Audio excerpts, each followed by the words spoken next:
So I'm sitting here, in my gas mask, cruising Reddit because my neighbor is a moron. What nightmare neighbor stories do you have? Austin, Texas. I live in a duplex behind Chais on N. Lamar. I work pretty early, and on the weekends, and generally go to bed around 11 p.m. This Friday night, my neighbors in the duplex on the far side of me threw a welcome home from jail party for somebody. Sure enough, loud music late at night, but I figure meh, it's Friday. People should be able to party, plus, like the Blues Brothers say, you can't call the cops on him. He just got out of the joint, so I just try to tune it out. Not so for the neighbor who I share my backyard fence with. He comes out and tells them to shut the frick up. Be angry words are shouted back and forth, kind of across my yard. Pretty soon, it becomes threats. At this point, I start to get the phone and dial. I will frickin' shoot your butt. Mother bring it. B. I'm in the 512 Crips. I think that's what he said. You're in the 512? So am I? No crap. Well, come on over and have a beer. Crisis averted. Music turned down. No double murders at night. TLDR. Murder averted by gang. I've heard this exact story before, told almost verbatim. You and I, we know each other, somehow. If that building was built prior to 1978, you may be exposed to lead from the paint dust. This would be an extremely dangerous situation that could result in major health problems. If this is the case, it would be a violation of the EPA's Renovate Right program, and likely violations of your local clean air laws, Department of Ecology laws, and other applicable environmental regulations. You should really get this checked out. Source: I am a Washington State certified lead inspector and risk assessor. Building was built in 1912. W00T. I once lived in an apartment where the wall was thin. The neighbor's bathroom was on the same wall as my bedroom. The neighbor had the loudest flatulence I've ever heard in my life, and he liked to come home late at night, run a bath, and let it all rip. He could hear me ROFL and he'd be like, "It's not funny, dude." Anytime we saw each other around the complex, it would be kinda awkward. I'm sitting here imagining your neighbor sitting naked in the bathtub yelling at you through the wall. I live next to a bitter old man, probably about 78 years old. When we let our dogs out, usually it's just for a few minutes so they can do their business. But it was one of the first nice days we'd had in a while, so we let them be outside for a while. They both went to the front of our house to lay in the sun, although they've never gone off our property. I guess our neighbor was spraying his lawn with weed killer, because he walked over to where our dogs were laying and sprayed it in their faces. Their cries and whimpers were one of the most heartbreaking things I've ever heard. They sounded like they were in so much pain. And I was in my room when it happened. My mom saw what was happening, stormed outside, and started screaming through tears at him. My mom is usually a very calm person. I've never heard her that upset. She took the dogs to the closest vet, and thankfully they're both okay still. That's pretty fricked up. I had a neighbor who had a drug-induced mental break and decided to break into my house in the middle of the night. He was in serious tinfoil hat territory. Told me the aliens that were beaming the movies into his brain said he had to come talk to me. Took me several attempts to get him off the proverbial ledge, but eventually I had to get the cops involved. Downward spirals are terrifying to witness. I lived in the basement suite of a fourplex and the people above me were awful, as was my roommate, but that's a totally different story. The guy's alarm would go off every day at 5:30 a.m. It would go off continuously for 2 hours when he would actually get up around 8. No snooze button or anything, just constantly blaring the entire time. On multiple occasions I would get mad enough to go up and bang on his door to get him up and shut off the alarm. He was nice but never changed, until he got a roommate. She was a prostitute, which I don't really harbor any negative opinions over. The problem was that she did her business at home and my room was directly under hers. Sometimes I would be outside having a cigarette and these guys would come out with their head down and scurry off. Sometimes I would wake up in the middle of the night to someone outside my window, tapping on hers, above mine, to get her to answer the door. I would hear her fricking dudes almost every day, but the worst part of it all was that the only song I ever heard her listen to, ever, was Creed, with Arms Wide Open. Every day, that song, at least a few times, day and night. I still cringe thinking about it. Oh god, anything but Creed. This past summer my neighbors had neglected a yappy dog they adopted the year before. Now, please understand that we do not live directly beside our neighbors, and we didn't see that they weren't giving their dog water and food on a regular basis. The July heat rolls around and we notice that the dog disappeared from its usual perch beside their house. A week or so later, we start smelling this foul stench coming from their yard in a tall patch of bush. My father drove his ATV through the bush and discovers the stench is coming from a black garbage bag. He calls the police and they come to investigate. They determine it's their dog. It had liquefied due to the heat wave. A conservation agent pays our neighbors a visit and notifies them they have until 5 PM to dispose of the animal. So, here is the best part. My lovely neighbors set the liquefied dog aflame. We guessed they poured gas on the bag and lit a match and walked away. It broke my heart when they got another dog a month later. TL Doctor. Neighbors neglected their dog. It passed away. Then the lovely neighbors set it on fire. This is why I keep a dog at close hand when redditing emergency hug situations. While I was going to college I lived in my mom's apartment with her. The building only had 4 units in it. Her neighbors across the hall and down one floor would perform sexual Olympics on an almost nightly basis. I'm talking out of proportion, screaming and banging on the walls. Think of the most hot porno you can and you may be close. It was obviously done so that people would hear it. Same neighbors were selling weed out of their apartment, which was right across the hall from where the landlady lived. They left a quart-sized Ziploc bag full of the stuff out on the front porch one day, apparently for someone to pick up. It was hidden in a potted plant. Landlady found it, knew what it was, threw it out. I can only imagine their panic. Also, since they were shady as heck, they found my mother's phone number on a piece of trash, I'm assuming, and gave it to debt collectors as their primary phone number. Neighbors had a giant end lab built under their rented house, including but not exclusively fake walls, burned furniture from an explosion, huge amounts of chemical burns in the backyard, and later a newborn baby, all in a very suburban upper middle class area. I didn't know Walt brought Holly to Jesse's house for him to babysit.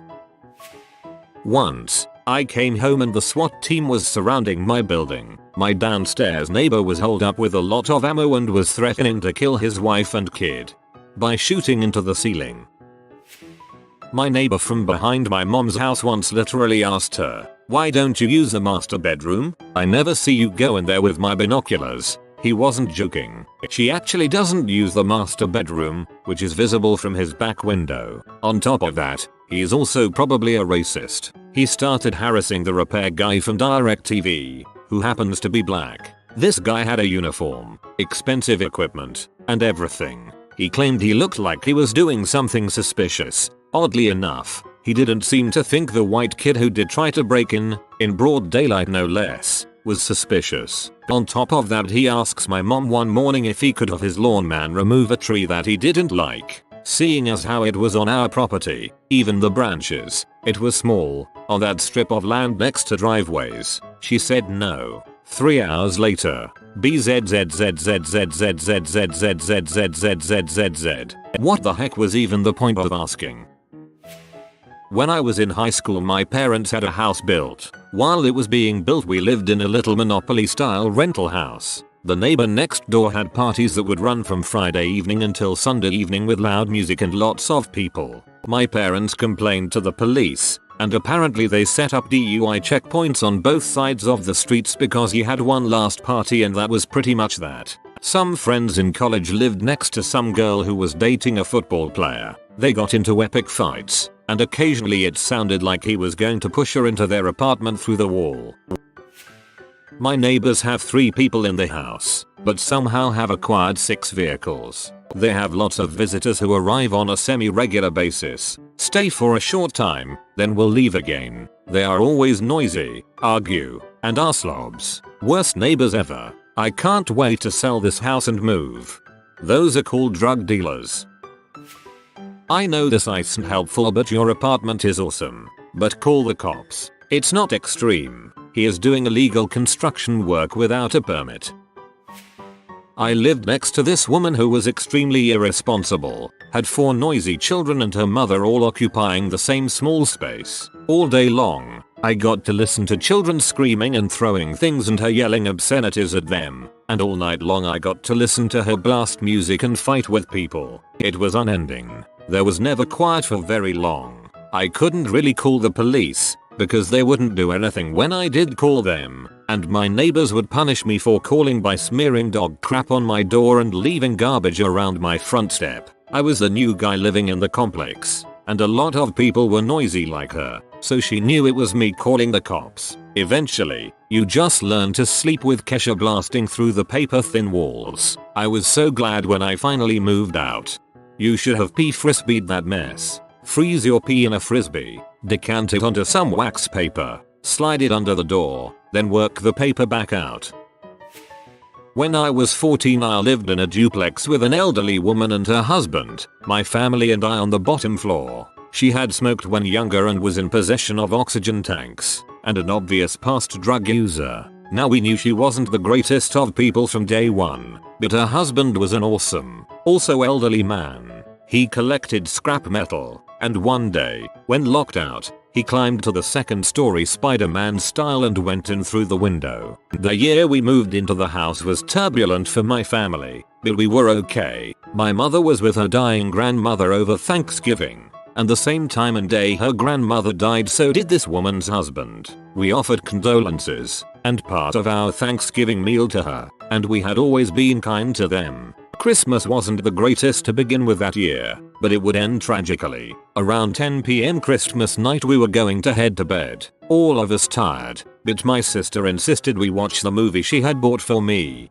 the Goonies box set, and so we put it on. Opening credits, my mom smells something and my father heads to the kitchen window. It smells smoky. I immediately head to the room in between the 2 houses and the door to this lady's apartment is wide open, filled with smoke and fire spitting from the stairs. I call 911, get my dog out of the house, and my dad rushes upstairs with a fire extinguisher full ready to pull this woman out of a burning building. Turns out the fire had been burning for 30 minutes, and this lady had tried to put it out for 20 minutes, then ran across the street to her drug-addicted friend's house. No one calls the fire department, no tells us. You literally cannot leave the building without passing that door. She made an active decision to leave us. All the neighbors thought the police had been called, and soon enough everyone in town is at my house, staring at me and my house in my Christmas pajamas, watching my house burn. My mother, upset,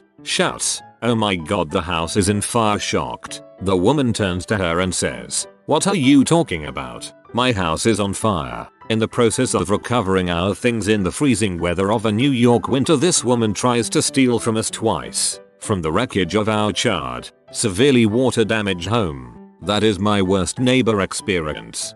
It's a very good thing you stayed up to watch the Goonies. Once again they saved a life.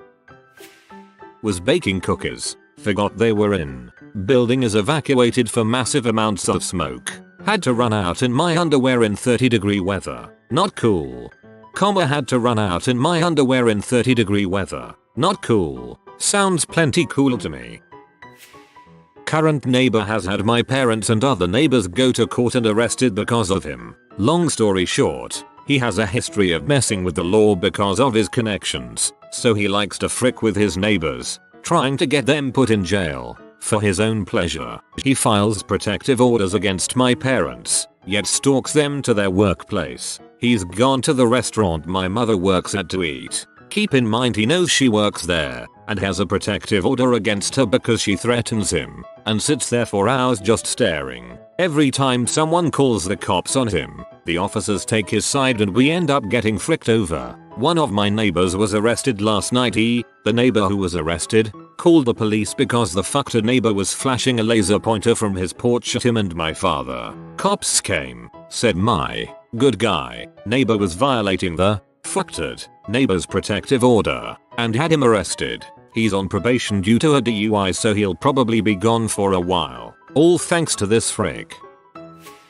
Well, from the other perspective, last night one of my mates somehow puked diagonally onto our downstairs neighbor's porch screen. To put that into perspective, our balcony extends perhaps 4 or 5 feet out past the level of their screen. I have no idea how he did it. I only know that it is difficult to clean puke off of a screen.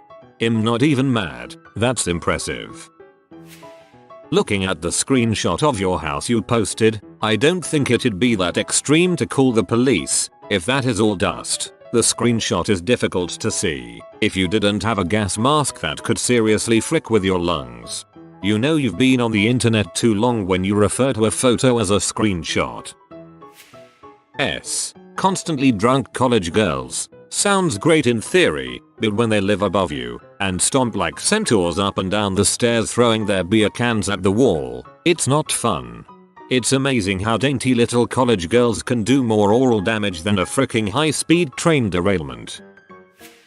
Allow me to tell you the tale of Vanderman. First day of welcome week my freshman year. I'm put in a small group to tour the campus and whatnot. We're all sitting in a room, learning each other's names, and in comes a 7-foot giant. She's barely dressed with horrible tattoos all the way up to her butt cheeks, which are entirely visible to everyone in the room. She informs us she is a go-go dancer, which ain't a stripper, so don't be throwing cash at this N. Actual quote. She's odd to say the least, but hey, who am I to judge her? I didn't realize she lived right next door to me. The first night on campus and there's a loud ruckus in her room. Now I'm a pretty tolerant person, but this was ridiculous. I go out of my room and can hear her screaming a dude's name. I go down the hall and can still hear her clear as day. Finally, I go down the hall, around a corner and into a closet area, curious just how far her voice carried. Still able to hear her screaming. It was a long night. Fast forward through the year. Every night she has multiple dudes over and runs a train on herself. Blasts god awful music until 3 AM. And my personal favorite, shouts on the phone at all times. I don't know what kind of cell plan this bee had, but it must have included unlimited calling.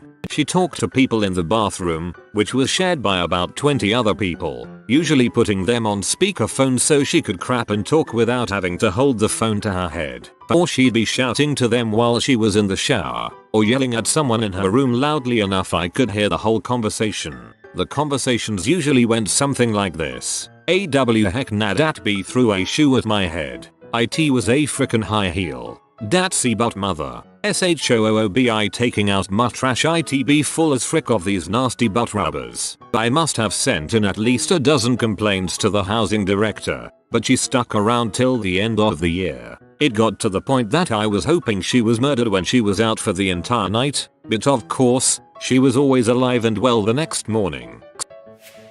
I've got 2 interesting experiences. I live in the Netherlands in a type of 1930s apartment that seems to be unique to this country, with my own front door at street level leading into a small staircase with some steep stairs, and the rest of the apartment on 2nd and 3rd floor level. I have one downstairs neighbor, one on the left and one on the right. The walls are pretty thin. The neighbors left from me were 3 or 4 immigrants from some African country and were obviously careless as well as very noisy, including at night. They never gave me any other sort of trouble, except that they would often get random visitors at 3 AM or something, and sometimes one of them would ring my front door instead of theirs by mistake. One day, all of a sudden a SWAT team came and busted in their front door so violently that my wall got damaged too. I looked and they yelled at me to get away from the window. One of the guys tried to flee over the balcony onto the inner courtyard but was caught in time and ended up on my balcony. So the officer kindly asked if he could come into my place to escort the guy out my front door. Later a lady from the police came and asked me if I had any questions or wanted to talk about the experience. They wouldn't tell me what they had done, though, but it seems pretty likely that they were drug dealers. My neighbor on the other side was clearly lonely and in bad health. He never seemed to get any visitors. Sometimes I would hear him through the wall making bizarre noises at 4 AM or so. One day the police showed up and sealed off his apartment. Investigation of a possible crime is all they would tell me. I think he offed himself but I never got an answer. About a month later some housing association guys came with a truck and I heard and saw all his stuff being thrown unceremoniously out his living room window and onto the trailer. Felt bad. The people who since moved into these apartments are fine. Yeah, I used to clean up stuff like that. The guy probably died in the house. If they are using a saw, that probably means they are removing damaged drywall or floorboards. That only happens when either a bullet brain matter gets caked on the walls, or the body sits in its own fluids for a few too many days and destroys the wood below it.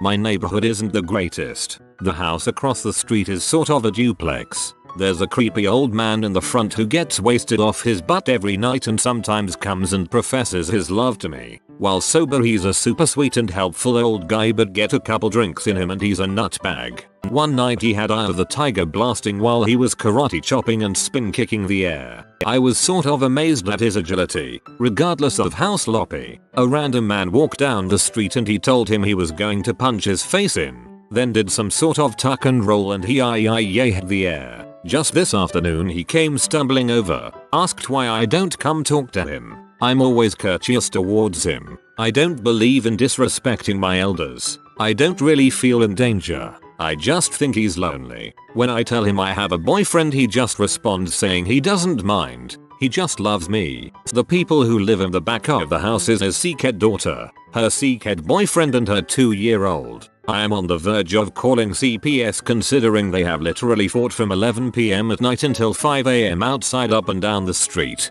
leaving the poor baby in the house by herself with the door wide open. I thought she was being babysat by the old man until I saw him pull up, shake his head at the two and go in and get his granddaughter. The mother has left that baby outside in her stroller by herself while she's in the house doing God knows what. I'll sit on my porch and watch the baby to make sure nothing happens to her, and to make sure her mom comes back out to get her in a relatively timely manner. The situation makes me sick to my stomach. The reason I'm hesitant to call CPS now is I'm a single mom and my daughter is with me almost full time. I'm afraid of starting a war with sickheads, but I definitely keep an eye on that house quietly to protect my own little girl. I'm not sure how much I can do legally and safely. I wish I could go get her and take care of her myself. I'm relatively new to the area, so I'm just now recognizing these problems, as well as my next door neighbor keeping me informed since she's nosy and doesn't work, so she's got time on her hands. I've seen and heard crazy things in this neighborhood.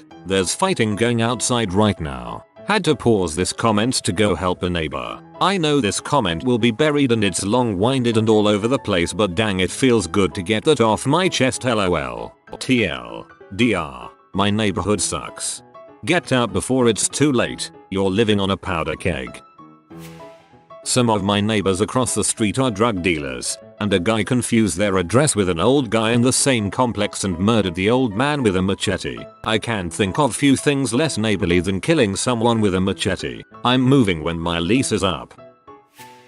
We live in a wooded neighborhood about 30 minutes from the nearest large city, 15 from the nearest town, and less than a minute from a volunteer fire department. For many years, there were no houses within sight of ours. We had empty lots on either side, and trees and tall grass between the front and back. Then someone buys the land to one side of us, spends months getting it ready, very loudly I might add, then puts an ugly mobile home right by the fence. They then let their large dog roam free. This wouldn't be a problem, except he loves to dig under the fence and jump on us. Fast forward a year or two. After many times of them chaining the dog up and it still getting in our yard, it kills our chihuahua mix. Not long after they move out.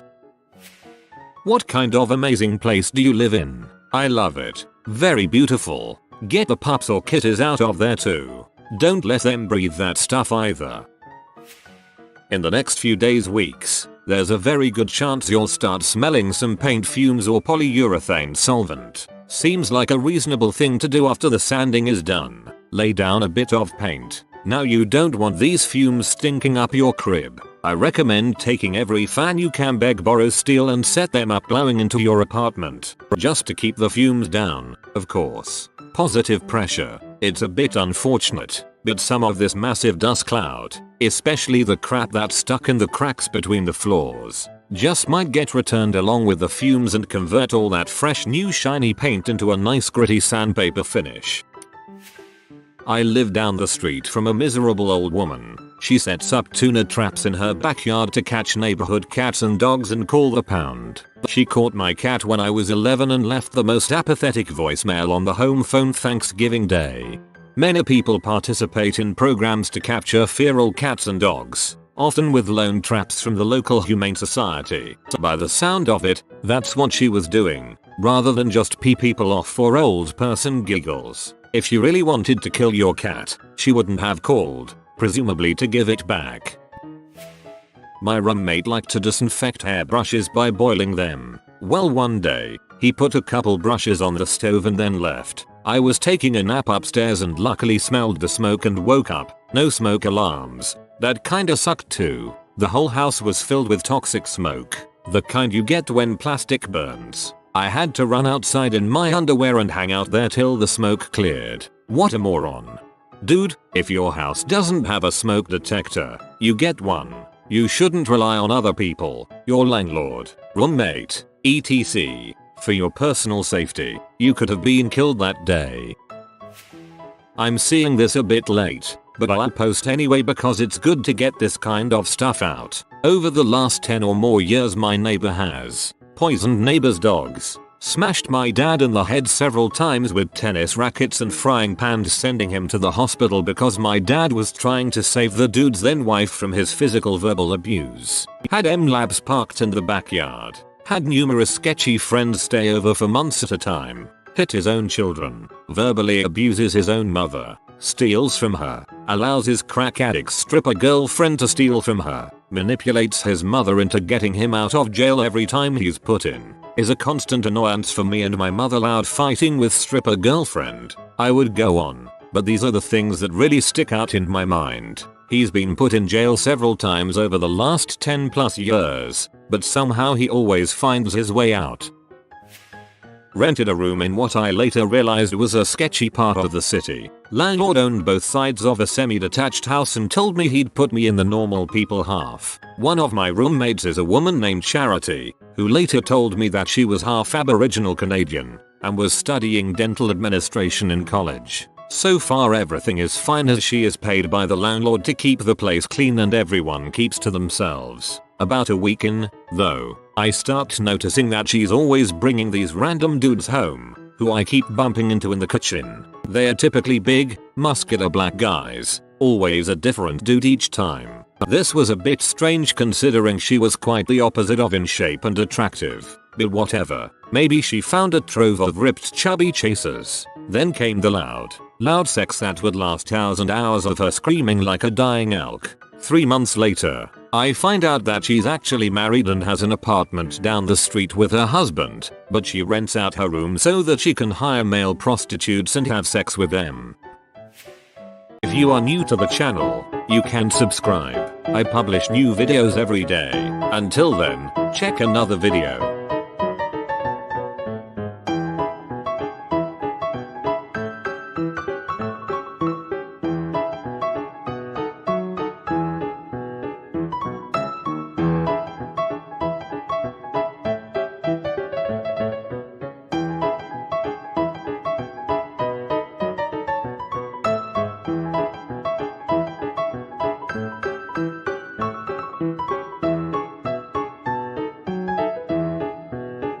Bye for now.